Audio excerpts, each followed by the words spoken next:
Okay, so the first thing you want to always look at before you go anywhere is what's the crime rate, what's the area, what's going around, what's the population. So right off the bat, first thing I go and I tell you is unincorporated Miami-Dade. This is how many single family homes there are. This is how much the population is. This is the amount of acres. What are the two big points in this area? And then the crime rate. It has 31% lower crime rate than the rest of Florida, according to 2019 statistics. It hasn't been updated since then. And here is the boundary map. So from the Turnpike to the 826, from 8th Street all the way to Snapper Creek. So this creek that follows here is actually the Snapper Creek.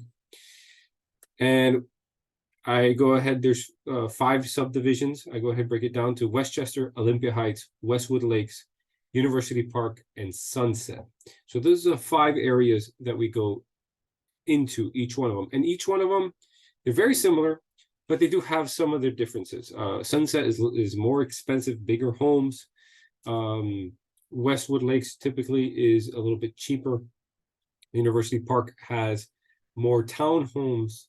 Olympia Heights is actually right next to Tropical Park, and it's the one that's most similar to Westchester, although Olympia Heights has some bigger areas, Lake Catalina, Sunkiss Estates. So it's all relative here. But anyway, first thing you should know, Westchester, Greater Westchester is all unincorporated, meaning that we don't have municipalities giving us restrictions on the home's paint color, on what we can do, but we have still the ability to do our thing. So it's kind of nice. And our area isn't ugly. It's not, it's not Coral Gables, but it's definitely one of the better parts of town.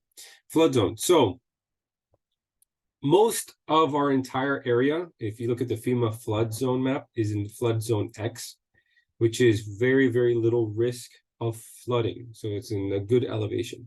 The ones around the lakes, and there's certain areas that you can see have higher risk, so they will require you to have flooding insurance.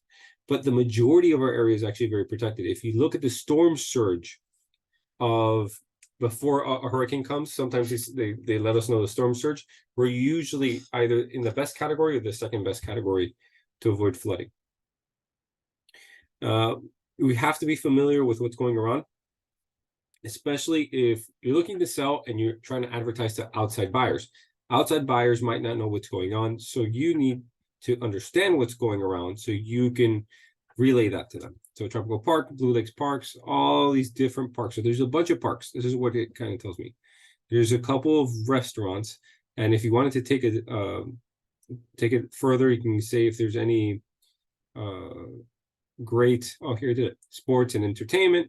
What are the high schools so they can research it? What are the middle schools? What are the elementary schools, private schools? So I break all this down so that way when someone considers buying from out of town or from Miami or anywhere, they can do their own research. And this is why I do it. And then I also do it in Spanish. So it's important to know the subdivisions, the areas, the flooding, that it's not part of Miami-Dade, not a special taxing district is what they call it, and the different subdivisions plus the statistics. So that's it for this video. If you'd like to see the 3 mistakes that are being made when homeowners are selling, go ahead. I'm going to link that below. You can download the guide. There's no kind of catch. It's just there so that way you can make the best decision for you and your family.